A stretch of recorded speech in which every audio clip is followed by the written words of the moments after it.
हाय दोस्तों, सभी को प्यार भरी राम राम। जैसा कि आपको बताया गया था कि हमने एक पहल शुरू की है ग्लोबल सॉल्यूशन, जिसमें 9 to 12 सभी जो सब्जेक्ट है आपका, उनका कंटेंट जो सिलेबस है वो आपको कराया जाएगा और उसके बारे में आपको बताया जाएगा। तो हम आते हैं अपने 10th क्लास के टॉपिक पर आगे। आपका लगभग जो डाइजेशन था वो कंप्लीट करा दिया था।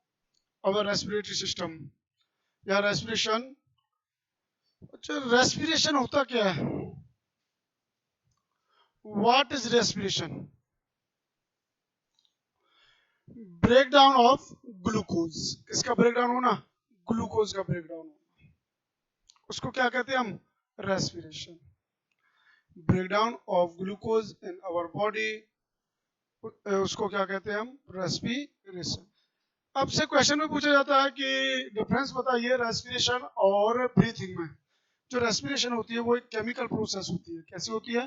केमिकल प्रोसेस होती है। और जो ब्रीथिंग होती है वो फिजिकल प्रोसेस होती है। ब्रीथिंग प्रोसेस में आपका जो ब्रेक डाउन है ग्लूकोज का वो नहीं होता, जबकि रेस्पिरेशन में ग्लूकोज का ब्रेक डाउन होता है। किसका ब्रेक डाउन होता है? ग्लूकोज का, इन सेल के अंदर। किसके अंदर? सेल्स के अंदर या इन आवर बॉडी के अंदर। Respiration, gaseous exchange. क्या होना? गैसों का एक्सचेंज होना। O2 लेना, CO2 को छोड़ना, ये क्या होता है? गैसियस एक्सचेंज कहते हैं। इनटेक ऑफ ऑक्सीजन, किसको लेना? ऑक्सीजन को लेना फ्रॉम द एटमॉस्फेयर, वातावरण से। एंड रिलीज ऑफ CO2, और किसको छोड़ना? CO2 को छोड़ना। वो क्या कहलाता है? ब्रीथिंग कहलाता है। क्या कहलाता है? ब्रीथिंग। या फिर exchange of gases, intake of oxygen from the atmosphere and release CO2, release CO2, उसको क्या कहते हैं हम? ब्रीथिंग कहते हैं। क्या कहते हैं? ब्रीथिंग। या फिर गैसेस का क्या होना? एक्सचेंज होना। क्या होना? एक्सचेंज होना। Second point, break down of simple food in order to release energy inside the cells. किसका ब्रेक डाउन होना? सिंपल फूड का। किसका ब्रेक डाउन होना? Simple food in order to release, फिर वो क्या रिलीज करे? एनर्जी। क्या रिलीज करे? एनर्जी को क्या कहते हैं हम? ऊर्जा। क्या कहा जाता है? ऊर्जा। अगर एनर्जी को आप एक्सप्लेन करोगे, what is energy? It is the capacity of doing work. यह क्षमता होती है, कार्य करने की क्षमता को हम क्या कहते हैं? एनर्जी कहा जाता है। It is the capacity of doing work inside the cells. किसके अंदर? सेल्स के अंदर। अब सेल्यूलर रेस्पिरेशन भी कहा जाता है, इसको क्या कहते हैं हम? Cellular respiration. Breakdown of simple food in order to release energy inside the cell. जो एनर्जी है वो रिलीज कहां पर हो? सेल के अंदर एनर्जी रिलीज हो, तो उसको हम क्या कहेंगे? सेल्यूलर रेस्पिरेशन कहते हैं। क्या कहते हैं? Cellular respiration. Breakdown of simple food in order to release energy inside the cell, उसी प्रोसेस को हम क्या कहते हैं? सेल्यूलर रेस्पिरेशन कहा जाता है। अब कैसे? ब्रेकडाउन ऑफ ग्लूकोज होगा। ग्लूकोज का जो ब्रेकडाउन होता है हमारी बॉडी के अंदर, वो डिफरेंट डिफरेंट वे में होता है। तो जब ब्रेकडाउन होगा ग्लूकोज बाय वेरिएशन पाथवे, अलग अलग पाथवे होते हैं, अलग अलग रास्ते होते हैं। आपको पता है ग्लूकोज का फॉर्मूला क्या होता है? C6H12O6। C6H12O6 किसका फॉर्मूला होता है? ग्लूकोज का। किसका होता है? ग्लूकोज का।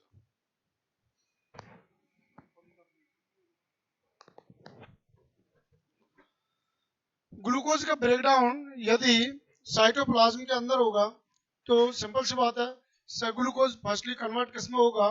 पायरुविक एसिड में। किसमें कन्वर्ट होगा? पायरुविक एसिड में कन्वर्ट होगा। कौन? आपका ग्लूकोज। कौन ब्रेकडाउन होगा? ग्लूकोज। किसमें? पायरुविक एसिड में। इसको C3 कार्बन मॉलिक्यूल कहते हैं। क्या कहा जाता है? C3 carbon molecules.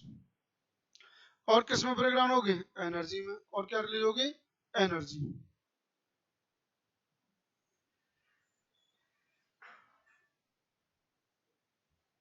एक तो पायरुविक एसिड और एक एनर्जी रिलीज होगी। किसके अंदर? साइटोप्लाज्म के अंदर। यदि ग्लूकोज का ब्रेकडाउन किसके अंदर होगा, साइटोप्लाज्म के अंदर होगा, तो साइटोप्लाज्म के अंदर वो ब्रेकडाउन होगा पायरुविक एसिड में। किसमें ब्रेकडाउन होगा, पायरुविक एसिड में। और किसमें होगा, एनर्जी। किसमें ब्रेकडाउन होगा, एनर्जी में। Pyruvic acid plus energy further आगे प्रोसेस होगी। अगर ये प्रोसेस फर्दर होती है तो एब्सेंस ऑफ ऑक्सीजन में किसमें होगी, ईस्ट के अंदर। किसके अंदर होगी, ईस्ट के अंदर। Absence of oxygen, absence of oxygen in east. किसके अंदर, इन ईस्ट के अंदर। यदि ईस्ट के अंदर होगी तो क्या बनेगा, इथेनॉल। क्या बनेगा, इथेनॉल। और क्या रिलीज होगी, CO2 and energy. CO2 and energy. अच्छा, इथेनॉल का फॉर्मूला बताएं कमेंट करके, इथेनॉल का फॉर्मूला क्या होता है। इसके प्रोसेस फर्मेंटेशन होती है। The process of conversion of pyruvic acid into ethanol, CO2 and energy. किसके द्वारा, बाय ईस्ट। किसके द्वारा हो, बाय ईस्ट। अगर फर्मेंटेशन प्रोसेस आपसे एक्सप्लेन करनी पूछ ली जाती है कि व्हाट इज फर्मेंटेशन, की process of conversion of pyruvic acid. किसका कन्वर्जन, पायरुविक एसिड का, इनटू इथेनॉल। किसके अंदर, इथेनॉल के अंदर। एंड CO2 में। और किसमें, CO2 में। एंड एनर्जी में। उसको हम क्या कहते हैं, फर्मेंटेशन प्रोसेस। क्या कहा जाता है, fermentation process. In this process the breakdown of the pyruvic acid into energy, ethanol, energy and CO2, उसको हम क्या कहेंगे, फर्मेंटेशन। क्या कहा जाता है, फर्मेंटेशन। किण्वन प्रक्रिया कहा जाता है। इसके एग्जांपल पूछ लिया जाए फर्मेंटेशन का, आपने milk convert into curd, milk को कन्वर्ट में होते देखा है, किसमें, कर्ड में, वो भी फर्मेंटेशन। आपने देखा होगा जो शुगर होती है वो कन्वर्ट हो किसमें, अल्कोहल में। किसमें कन्वर्ट हो, अल्कोहल में। ये सभी क्या है, फर्मेंटेशन प्रोसेस। कौन सी प्रोसेस है, फर्मेंटेशन प्रोसेस।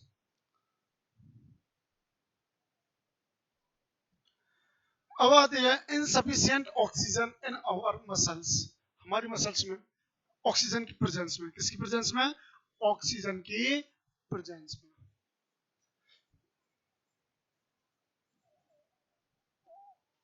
ऑक्सीजन की प्रेजेंस में, ऑक्सीजन प्रेजेंस में कि या फिर insufficient oxygen in our muscles, किसमें कन्वर्ट होगी, लैक्टिक एसिड। किसमें कन्वर्ट होगी, लैक्टिक एसिड प्लस एनर्जी। और क्या रिलीज होगी, एनर्जी। जो सबसे पहले तो ग्लूकोज, ग्लूकोज ब्रेकडाउन होगा किसके अंदर, पायरुविक एसिड में। किसमें कन्वर्ट होगा, पायरुविक एसिड में। फिर पायरुविक एसिड आगे फर्दर जो रिएक्शन होगी, absence of oxygen in east, presence of oxygen in our muscles, presence of mitochondria, presence of oxygen in mitochondria, presence of oxygen in mitochondria। तो lactic acid plus में energy में convert होगी कब, जब हमारी body के अंदर मसल्स को प्रॉपर रूप से क्या मिलेगी, प्रॉपर रूप से ऑक्सीजन मिलेगी। तो जो पायरुविक एसिड है वो किसमें कन्वर्ट हो जाएगा, लैक्टिक एसिड। किसमें कन्वर्ट हो जाएगा, लैक्टिक एसिड प्लस में एनर्जी, प्लस में energy. Accumulation of lactic acid, जो एक्यूमुलेशन होता है वो डिवाइड होता है, बढ़ता है, आगे ट्रांसफर होता है of lactic acid cause muscles fatigue. क्या होती है, मसल्स में दरारें आ जाती है। क्या आ जाती है, दरारें। फटिग का मतलब क्या होता है, दरारें आना। क्या आना, दरारें। जो मसल्स है उसमें दरारें पड़ जाएंगी। It occur after rigorous exercise, जब आप बहुत ज्यादा एक्सरसाइज करते हैं। जब प्रॉपर रूप से, सिंपल सी बात है, जब ज्यादा आप एक्सरसाइज करोगे, जितने अमाउंट में हमें ऑक्सीजन जरूरत होती है मसल्स में, वो उतनी पहुंच नहीं पाएगी। सिंपल सी बात है, लैक्टिक एसिड प्लस में एनर्जी रिलीज होगा। जब एनर्जी रिलीज होगा तो जो लैक्टिक एसिड है वो कॉज कर देगा मसल्स फटिग। क्या कर देगा, मसल्स फटिग। जो मसल्स हैं उनमें क्या आ जाएंगी, दरारें पड़ जाएंगी। क्या पड़ जाएंगे, दरारें। क्रैम्प बोला जाता है, क्या बोलते हैं, क्रैम्प। फटिग को क्या बोलते हैं, क्रैम्प बोला जाता है। Occur after rigorous exercise, rigorous का मतलब होता है ज्यादा, बहुत ज्यादा जब आप एक्सरसाइज करते हैं, हार्ड वर्किंग करते हैं। अब प्रेजेंस ऑफ ऑक्सीजन, किसकी प्रेजेंस में, ऑक्सीजन की प्रेजेंस में। किसके अंदर, in mitochondria, in mitochondria. Mitochondria. आपसे क्वेश्चन पूछ लिया जाता है, write the name of cell organelles which have own DNA and ribosome. उस सेल ऑर्गेनेलीज का नाम बताइए जिसके अंदर अपना डीएनए होता है और अपना राइबोसोम। कौन सी होती है? माइटोकॉन्ड्रिया। कौन सी होती है? माइटोकॉन्ड्रिया, जिसके अंदर अपना डीएनए होता है और अपना राइबोसोम होता है। प्रेजेंस ऑफ ऑक्सीजन किसकी प्रेजेंस में? ऑक्सीजन की प्रेजेंस में। किसके अंदर? माइटोकॉन्ड्रिया। यहाँ पर इन सभी ऑक्सीजन तो प्रेजेंट थी लेकिन इनसफिशिएंट थी। कैसी थी? इनसफिशिएंट। प्रॉपर अमाउंट में नहीं मिली थी। किसमें नहीं मिली थी? प्रॉपर। यहाँ तो बिल्कुल एब्सेंट थी। यहाँ पर प्रेजेंट थी लेकिन प्रॉपर अमाउंट में नहीं थी। किसमें नहीं थी? प्रॉपर अमाउंट में। और यहाँ पर बिल्कुल प्रेजेंस ऑफ ऑक्सीजन, तो वो किसमें कन्वर्ट होती है? CO2, water and energy. CO2 plus water plus energy. ये क्वेश्चन पूछा जाता है आपको, इवन 3 नंबर में या 2 नंबर में पूछा जाता है आपके बोर्ड के एग्जाम। ठीक है, एक बार फिर देख लेना। ग्लूकोज, ग्लूकोज C6 होता है, H12O6। ये C3 कार्बन मॉलिक्यूल में कन्वर्ट हो जाता है जो पायरुविक एसिड होता है। पायरुविक एसिड प्लस में एनर्जी में कन्वर्ट होगा। फिर उसके बाद ये आपका 3 स्टेप में कंप्लीट करेंगे। किसमें? Absence of oxygen in east. किसके अंदर? इन ईस्ट के अंदर। ईस्ट के अंदर होगी तो इथेनॉल कन्वर्ट हो जाएगा किसमें? CO2 प्लस में एनर्जी। एक एक नंबर के क्वेश्चन भी अराइज होते हैं ऐसे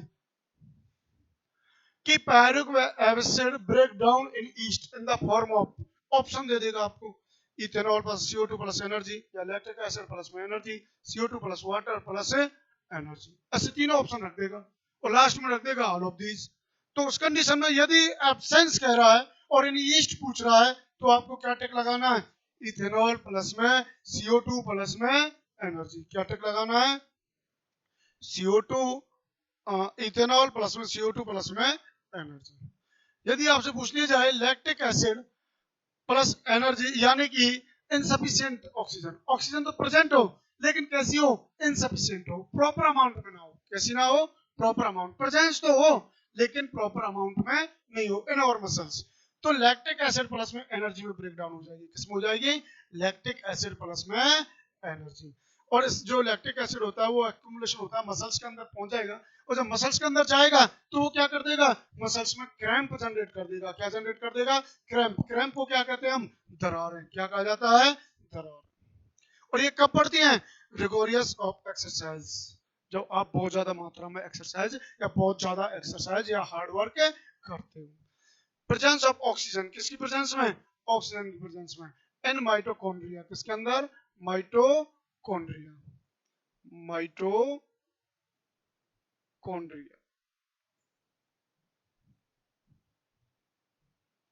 किसके अंदर? माइटोकॉन्ड्रिया के अंदर। माइटोकॉन्ड्रिया के अंदर होगा तो कन्वर्ट किसमें होगी? CO2 plus water plus energy. CO2 plus water plus में एनर्जी। यहीं से एक एक नंबर का क्वेश्चन अराइज हो जाता है। कोई भी आपको ऑप्शन में रख के पूछ लिया जाएगा, इन एब्सेंस ऑफ ऑक्सीजन या इन इनसफिशिएंट ऑफ ऑक्सीजन या in presence of oxygen in mitochondria in muscles, और आपको ऑप्शन में रख के दे देगा। या फिर आपसे उल्टा भी पूछ सकता है कि वो दे दे लैक्टिक एसिड प्लस में एनर्जी फॉर्म, ऑप्शन में देगा कि इन ईस्ट इन आवर मसल्स या माइटोकॉन्ड्रिया, ऐसे रख के देगा, अपोजिट रख के दे देता। तो आपको दोनों तरीके से याद रखना है। अब रेस्पिरेशन में डिफरेंस पूछा जाता है। क्या पूछा जाता है रेस्पिरेशन में? डिफरेंस। कि जो रेस्पिरेशन होता है मेनली 2 टाइप का होता है। कौन सा? एरोबिक रेस्पिरेशन और anaerobic respiration. Aerobic respiration presence of O2, presence of O2 किसकी प्रेजेंस में होगा? ऑक्सीजन की प्रेजेंस में। प्रेजेंस ऑफ O2 किसकी प्रेजेंस में होगा? ऑक्सीजन की प्रेजेंस में। Anaerobic absence of O2, absence of O2 किसके एब्सेंस में होगा? O2 के एब्सेंस में। यानी कि सिंपल सी बात है, इसमें क्या प्रेजेंट होगी? CO2 प्रेजेंट होगी। क्या प्रेजेंट होगी? CO2। यहाँ पर CO2 क्या होगी? एब्सेंट होगी। कंफ्यूज आपको होना नहीं है, बस ऐसे याद रखना है, एरोबिक प्रेजेंस ऑफ O2 और एब्सेंस ऑफ O2। यदि O2 ना दे तो CO2 करके भी पूछ सकता है कि एब्सेंस ऑफ CO2 की एब्सेंस में कौन सा रेस्पिरेशन होता है, एरोबिक। कौन सा होगा, एरोबिक। और एनारोबिक कार्बन डाइऑक्साइड की प्रेजेंस में होगा, CO2 की प्रेजेंस में होगा। अब डिफरेंस देख लो एरोबिक और एनारोबिक में।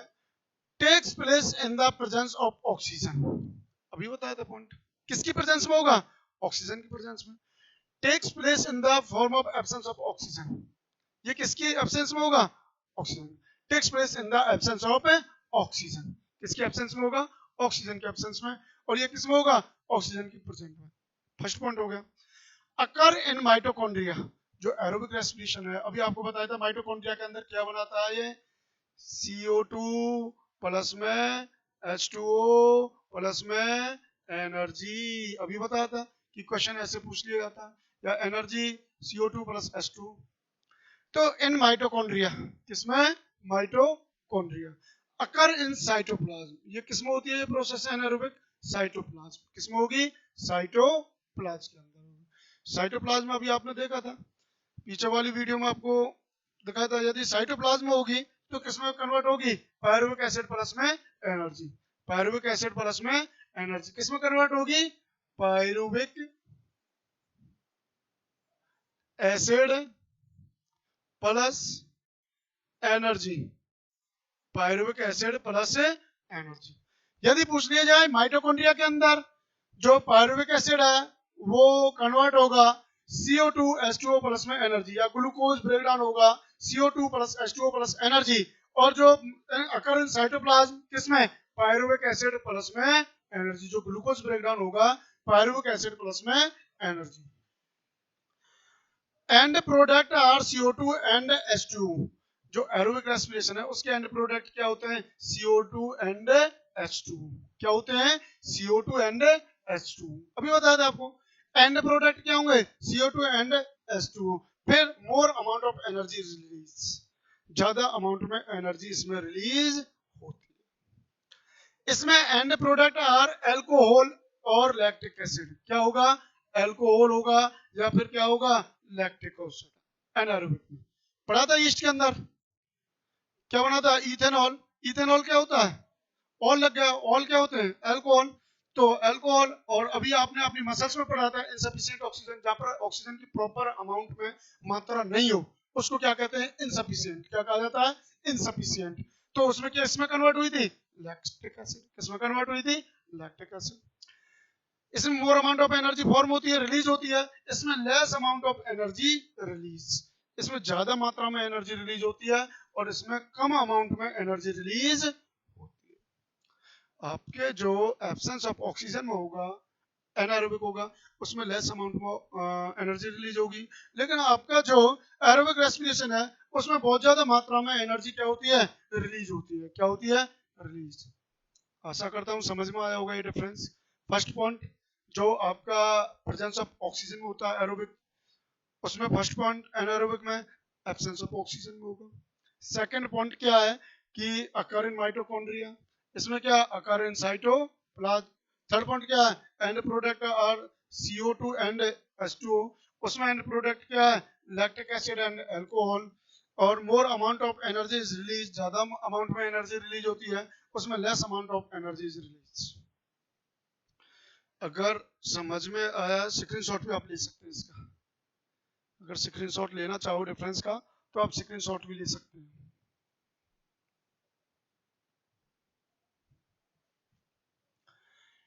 ह्यूमन रेस्पिरेटरी सिस्टम, अपने अभी तक तो हम पढ़ रहे थे कि रेस्पिरेशन के बारे में, अब है human respiratory system, special human का आ गया। ह्यूमन की जो एयर है वो पासेस होती है एक सिस्टम के द्वारा होती है। सबसे पहले क्या होंगे, नोस्ट्रिल। क्या होंगे, नोस्ट्रिल। इनको क्या कहा जाता है, नासा द्वार। क्या कहते हैं, नासा द्वार बोला जाता है। क्या बोला जाता है, नासा द्वार, जिनको अपने देहाती भाषा में आप कहते हैं नकुआ। क्या बोला जाता है, नकुआ, नासा द्वार, नोस्ट्रिल। फिर होती है नेजल पासेस। क्या होती है, नेजल पासेस। जो इसके अंदर एयर पास होगी उन्हें क्या कहेंगे हम, नेजल पासेस। नाक में जाएगी, नाक के अंदर क्या चीज प्रेजेंट होती है, नेजल पासेस के बाद नेजल केविटी। क्या होती है, नेजल केविटी। जो आपकी नोज होती है उसके अंदर एक केविटी होती है, स्पेस प्रेजेंट होता है, सभी के है वो तो, अगर ऐसा नहीं हो तो किसी को कोई दिक्कत नहीं, घबराना मत, सभी के अंदर स्पेस होता है, क्योंकि तभी तो एयर अंदर जाएगी बॉडी के अंदर, ठीक है, ऐसा कोई नहीं है जिसका नहीं हो। नेजल केविटी हर किसी को होती है, हर किसी के होती है। उसके बाद है फेरिंग्स, क्या होगी, फेरिंग्स, जिसको विंड और फूड पाइप कॉमन होते हैं फेरिंग्स में, या फिर इसको विंड पाइप पे जो ट्रांसफर कर देती है हवा को, वो फेरिंग्स होता है। क्या होती है, फेरिंग्स, जिससे क्या होगी, एयर पासिस होगी, क्या होगी, एयर पासिस। और फेरिंग्स के बाद लैरिंग्स, इसको वॉइस बॉक्स कहते हैं, क्या कहते हैं, वॉइस बॉक्स। लैरिंग्स और जो फेरिंग्स होती है उनके बीच में जो प्रेजेंट होता है वो एपिग्लोटिस होता है। क्या होता है, एपिग्लोटिस। ये होता क्या है एपिग्लोटिस, आपने देखा होगा कि जो ट्रैक्टर होती है उसके साइलेंसर पर चिड़ी ढकी हुई होती है, जब हम उसको स्टार्ट करते हैं ऊपर की तरफ हो जाती है, और जब हम उसको बंद करते हैं तो नीचे की तरफ आ जाती है, ताकि उसमें कोई बाहर से, जैसे बारिश हो तो पानी नहीं जाए साइलेंसर के अंदर। ऐसे ही हमारे एपिग्लोटिस जो होती है वो फेरिंग्स और लैरिंग्स को कवर करती है। जब हम बोलते हैं सांस नहीं ले सकते, देख लेना एक्सपेरिमेंट करके बोल के, जब झगड़ा होता है तो बीच में कहते हैं ना भाई सांस तो ले ले पहले, तो वही है कि जब हम बोलते हैं तो सांस नहीं ले सकते। यदि आप भोजन कर रहे हो, भोजन को निकल रहे हो, तो भी आप सांस नहीं ले सकते, क्योंकि जो एपिग्लोटिस होती है वो हमारे विंड पाइप पर चली जाती है। कहां पर चली जाती है, विंड पाइप पर चली जाती है। तो कौन कवर करके रखती है, एपिग्लोटिस, ध्यान रख लेना ये कौन है, एपिग्लोटिस, EPIGLOTTIS, एपिग्लोटिस। फेरिंग्स से जो आपकी कॉमन पाथवे होती है फूड एंड विंड की, उससे जो लैरिंग्स, लैरिंग्स भी वही है, वॉइस बॉक्स कहते हैं इसको, क्या कहते हैं, वॉइस बॉक्स। फिर लैरिंग्स से किधर जाएगा, ट्रैकिया, किधर जाएगा, ट्रैकिया, जिसको विंड पाइप कहा जाता है। क्या होती है, जो फूड पाइप होती है उसको ईसोफेगस कहते हैं, और जो विंड पाइप होती है उसको ट्रैकिया कहा जाता है। क्या कहा जाता है, ट्रैकिया। ट्रैकिया के अंदर क्या होता है, रिंग ऑफ कार्टिलेज प्रेजेंट होते हैं। क्या प्रेजेंट होते हैं, जैसे ट्रैकिया, इसके अंदर ऐसे कॉइल लाइक स्ट्रक्चर प्रेजेंट होती है। क्या होती है, कॉइल लाइक स्ट्रक्चर अरेंज होती है, जिनको कहते हैं हम रिंग ऑफ कार्टिलेज। क्या कहा जाता है, रिंग ऑफ कार्टिलेज। क्या कहते हैं, रिंग ऑफ कार्टिलेज कहा जाता है। ये रिंग ऑफ कार्टिलेज क्या करते हैं कि स्प्रिंग की तरह होते हैं, जैसे ही कोई सांस लेंगे तो सिंपल सी बात है हमारे अननेसेसरी जो सब्सटेंस है वो भी एंटर कर जाते हैं, तो या जो वो उनको क्या कर देती है, इसमें म्यूकस मेम्ब्रेन प्रेजेंट होती है, उन नेसेसरी जो आपके सब्सटेंस गए हैं उनको वो अपने साथ अटैच कर लेती है, उन्हें अंदर लंग्स में जाने नहीं देती। ट्रैकिया, ट्रैकिया के बाद किसमें जाएगी, ब्रोंकी, किसमें जाएगी, ब्रोंकी।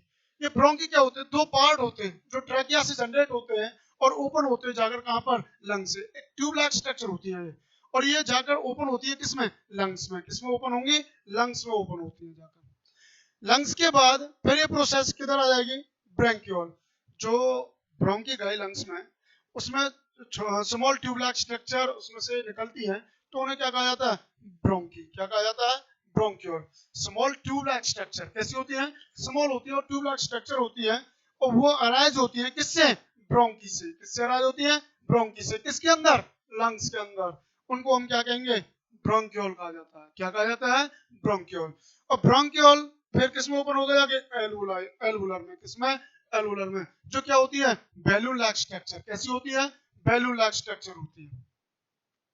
किसमें होती है, बैलून लाइक स्ट्रक्चर होती है, उसको हम क्या कहते हैं, एल्वुलर कहा जाता है। क्या कहा जाता है, एल्वुलर।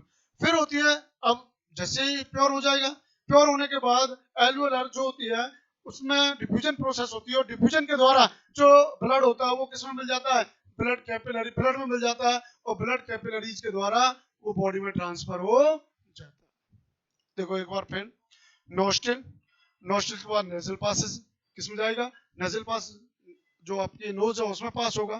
फिर वहां पर नेजल कैविटी, जो उसमें जो स्पेस है, नेजल कैविटी से किसमें जाएगा, फेरिंग्स, जो ओपन कॉमन पाथवे होती है फूड एंड विंड की। फिर किसमें जाएगा, लैरिंग्स में। लैरिंग्स के बाद किसमें जाएगा, ट्रैकिया में। ट्रैकिया से फिर ट्रांसफर किधर होगा, ब्रोंकी में। ब्रोंकी फिर लंग्स, लंग्स की जो ब्रोंकी होती है वो लंग्स में जाकर डिवाइड हो जाती है। किसमें डिवाइड हो जाती है, ऐसे जाती है,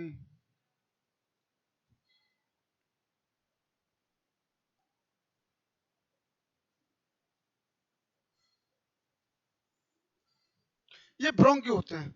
जैसे ब्रोंकी लंग्स में जाके ऊपर होंगे तो क्या होगा, इनमें से छोटी छोटी ट्यूब लाइक स्ट्रक्चर जनरेट हो जाती है। क्या होती है? Small tube like structure arise होते हैं। किससे? ब्रोंक्यूल से। उनको ब्रोंकी से, सॉरी, किससे होंगे? ब्रोंकी से। उसको हम क्या कहेंगे? ब्रोंक्यूल। क्या कहा जाएगा उसको? ब्रोंक्यूल कहते हैं। क्या कहते हैं? ब्रोंक्यूल। ब्रोंक्यूल से फिर किस में जाएगा? एल्वोलर में। किस में जाएगा? एल्वोलर। एल्वोलर क्या होता है? ये एक बैलून लाइक स्ट्रक्चर होती है। कैसी होती है? बैलून लाइक, गुब्बारे जैसी स्ट्रक्चर्स होती है एल्वोलर लंग्स के अंदर, जो ब्लड को कहां पर ट्रांसफर कर देती है? ब्लड कैपिलरीज में। और ब्लड कैपिलरी से ब्लड पूरी बॉडी में ट्रांसफर हो जाता है। यदि स्क्रीनशॉट लेना चाहें तो स्क्रीनशॉट ले सकते हैं इसके। ये सीरीज में अरेंज करना पेपर में पूछ लिया जाता है। किसमें पूछ लिया जाता है? पेपर में अरेंज करना पूछ लिया जाता है सीरीज में। यदि आप स्क्रीनशॉट लेना चाहें तो स्क्रीनशॉट ले सकते हैं। ये आपका स्ट्रक्चर है रेस्पिरेशन का। यहाँ पर क्या है? Nasal cavity. क्या है ये? Nasal cavity.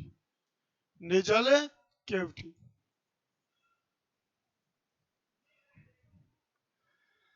ये क्या है? फेरिंग्स। यहाँ से हमारे नोज से भी अटैच होता है, हमारे फूड से भी अटैच होता है। किससे अटैच होता है? हमारी नोज से भी अटैच होता है और हमारे माउथ से भी अटैच होता है। कौन? फेरिंग्स। अभी तो कॉमन पाथवे कहा जाता है इसको। क्या कहा जाता है? Common pathway. जो फेरिंग्स है उसको क्या कहते हैं हम? कॉमन पाथवे कहते हैं। ये क्या है? फेरिंग्स। फेरिंग्स के बाद क्या होती है? लैरिंग्स। लैरिंग्स को क्या कहते हैं? Voice box. क्या कहते हैं? Voice box. अभी बताया था आपको। लैरिंग्स को क्या कहा जाता है? Voice box. इसको क्या कहते हैं? ट्रैकिया। क्या कहा जाता है इसको? ट्रैकिया कहते हैं। ये जो आपके पाइप है इसको क्या कहा जाता है? ट्रैकिया कहते हैं इसको। क्या कहते हैं? ट्रैकिया। और ट्रैकिया के अंदर मैंने बताया था कि रिंग ऑफ कार्टिलेज प्रेजेंट होती है। क्या प्रेजेंट होती है? Ring of cartilage. क्या प्रेजेंट होती है? Ring of cartilage. ये आपकी जो ब्रांचेस छटी हुई है यहाँ से, ये होती है ब्रोंकी। क्या होती है? ब्रोंकी। क्या होती है? ये ब्रोंकी होती है। ब्रोंकी। और यहां पर भी ये भी क्या है? ब्रोंकी। ये ब्रोंकी जाके ओपन ओपन होती है। किसमें ओपन होगी? लंग्स में। किसमें ओपन होगी? लंग्स में। ये लंग्स होते हैं, सभी को पता होगा लंग्स पेयर में प्रेजेंट होते हैं। लंग्स में किस में प्रेजेंट होते हैं? पेयर, जोड़े होते हैं। अगर किसी को 3 हो तो कोई दिक्कत नहीं है, ठीक है, घबराना नहीं है उसको। तो पेयर में प्रेजेंट होंगे। Left and right region in our thoracic cavity. Thoracic cavity क्या होती है? चेस्ट को बोला जाता है। किसको बोलते हैं? चेस्ट को थोरेकिक कैविटी बोला जाता है। तो इसके बाद इसमें small balloon like structure present होती है। आपको बताया था बैलून लाइक स्ट्रक्चर होती है, उन्हें क्या कहा जाता है? एल्वोलाई। और जो इसमें आकर ब्रांच छटी है इन्हें क्या कहा जाता है? ब्रोंक्यूल। जो इससे अराइज होती है छोटी छोटी ट्यूब लाइक स्ट्रक्चर ब्रोंकी से, उन्हें ब्रोंक्यूल कहा जाता है। और इससे नीचे आपने देखा होगा लंबा वाला बैलून आता है, उसकी जैसी स्ट्रक्चर बनती है लंग्स के जस्ट नीचे। किसके नीचे? लंग्स के जस्ट नीचे। उसको डायाफ्राम कहते हैं। क्या कहते हैं? डायाफ्राम। ये भी गैसेस ऑफ एक्सचेंज में मदद करता है। किसमें मदद करता है? एक्सचेंज ऑफ गैसेस में मदद करता है। कौन? डायाफ्राम। अब ये स्ट्रक्चर एल्वोलाई की स्ट्रक्चर दी है। आपको बताया था बैलून लाइक होती है। कैसी होती है? बैलून दिख रहे होंगे आपको, छोटे जैसे अंगूर अरेंज होते हैं गुच्छे पर, ऐसे ही अरेंज है। तो ये क्या होती है? एल्वोलाई। एक को क्या कहा जाता है? एल्वोलाई कहते हैं। क्या कहते हैं? एल्वोलाई। एल्वियोलाई। और ये नॉर्मल एल्वोलाई है। यदि ये एल्वोलाई क्या हो जाए? रप्चर हो जाए या ब्रेक डाउन हो जाए तो उन्हें कहेंगे हम डैमेज एल्वोलाई। क्या कहेंगे? Damage alveoli. क्या कहेंगे? Damage alveoli. अगर स्ट्रक्चर का स्क्रीनशॉट लेना चाहे तो ले सकते हैं। आगे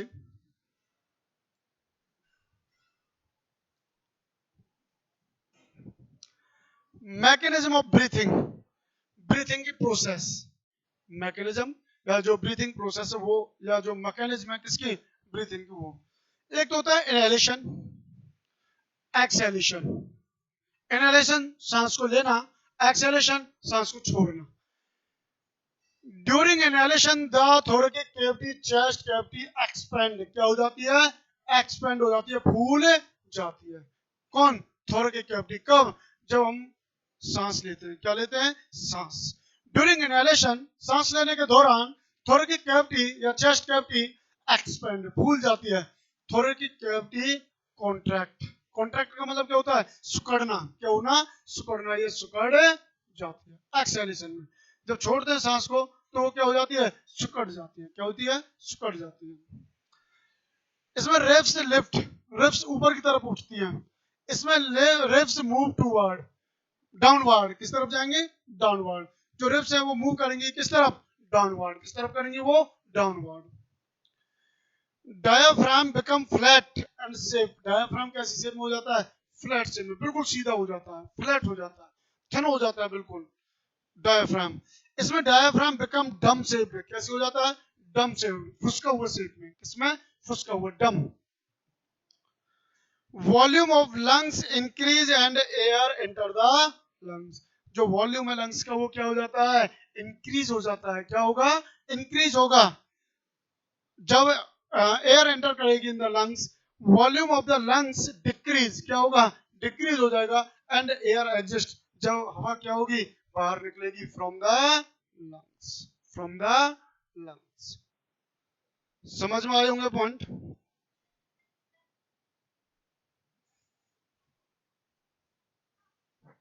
स्क्रीनशॉट ले लें।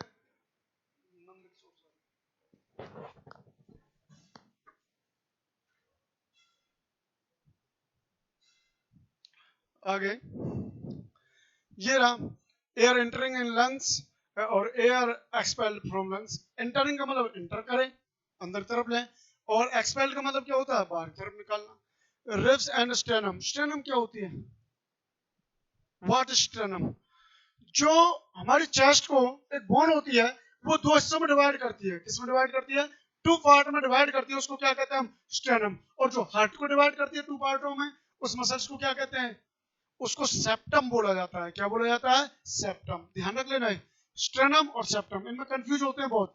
सेप्टम प्रेजेंट इन हार्ट होती है, जो हार्ट को डिवाइड करती है लेफ्ट एंड राइट रीजन में, और जो स्ट्रेनम होती है वो हमारे चेस्ट को डिवाइड करती है टू रीजन में, लेफ्ट एंड राइट रीजन में। रिब्स केज, ये क्या होता है? रिब्स का केज होता है, जाला होता है या पिंजरा होता है, उसको रिब्स केज बोल देते हैं। इसमें वॉल्यूम है, वो मूवमेंट, इसमें तो एयर क्या कर रही है? एंटर कर रही है। क्या कर रही है? एंटर कर रही है। इसमें एयर क्या कर रही है? जो आपके एयर है वो बाहर की तरफ जा रही है, रिलीज हो रही है। वॉल्यूम ऑफ थोरैक्स इंक्रीज, इसमें स्पेस क्या हो गया? बढ़ जाएगा, वॉल्यूम आयतन बढ़ जाएगा। इसका वॉल्यूम आयतन क्या होगा? डिक्रीज हो जाएगा, घटे जाएगा। डायफ्राम कॉन्ट्रैक्ट, डायफ्राम क्या हो जाएगा? कॉन्ट्रैक्ट हो जाएगा, बिल्कुल सिकुड़ जाएगा। और इसमें डायफ्राम क्या हो जाएगा?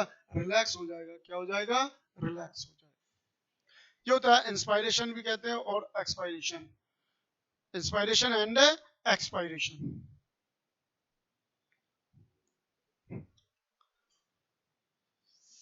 Exchange of gases between alveolus, blood and tissue, जो गैसेस है वो एक्सचेंज होती है एल्वोलस में, blood and tissue.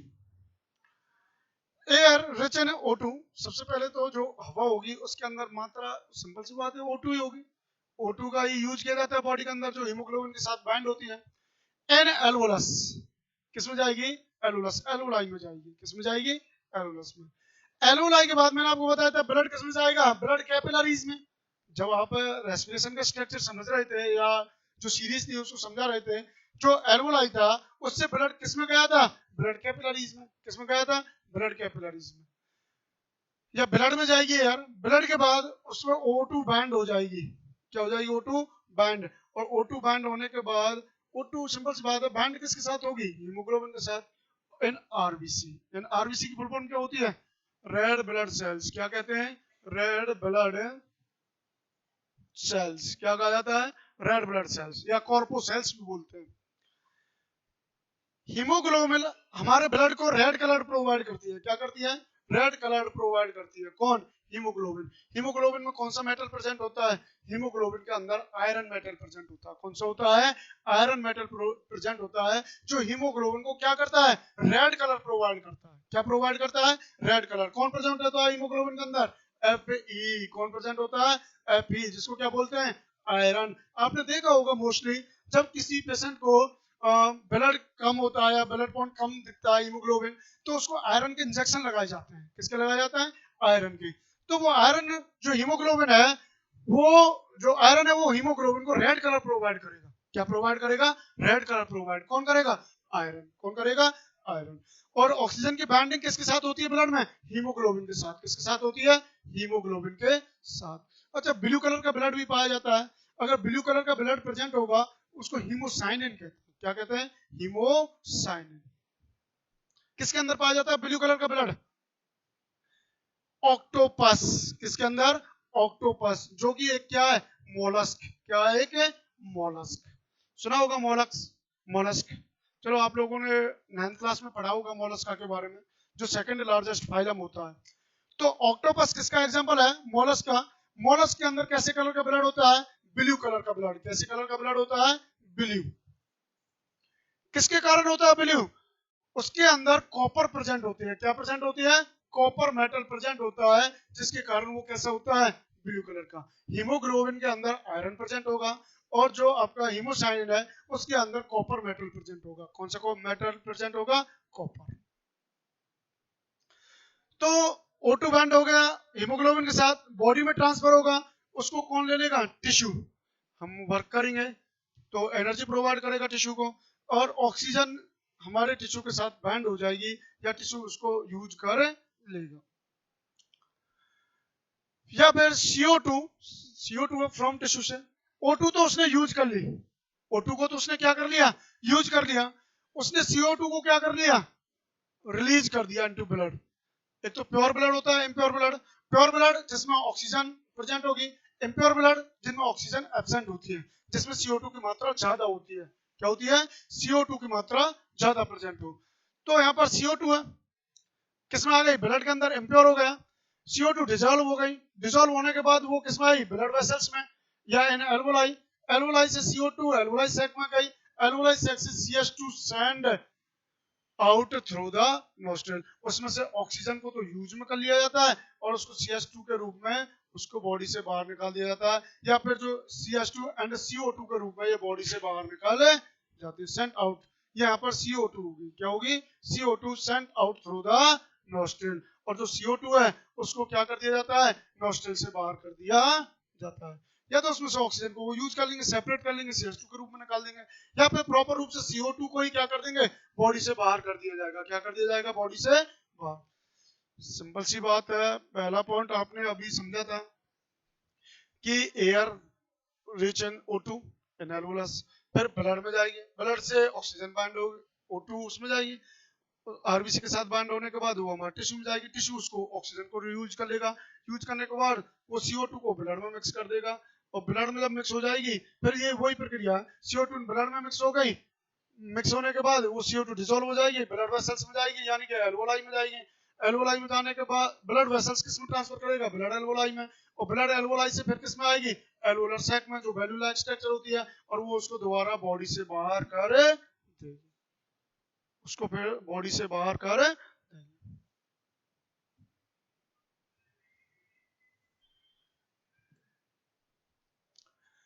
Terrestrial organism. अच्छा भाई साहब, टेरेस्ट्रियल क्या होते हैं?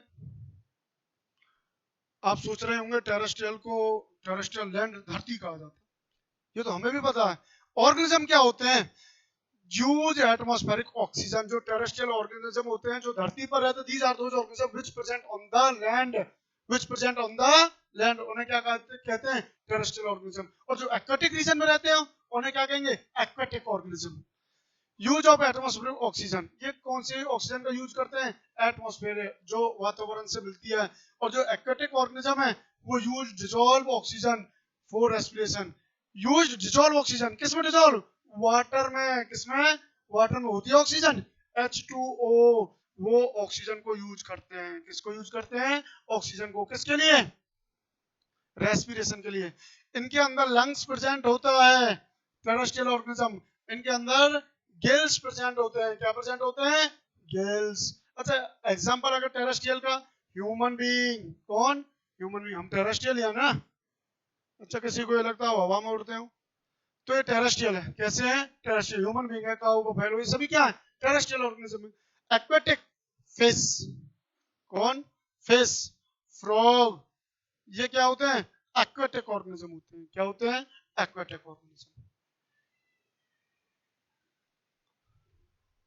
आशा करता हूं आपको रेस्पिरेशन समझा है, समझ में भी आया होगा, और नहीं आया तो कमेंट करके बताएं, दोबारा आपको समझाएंगे।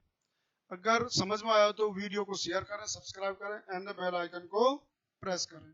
धन्यवाद।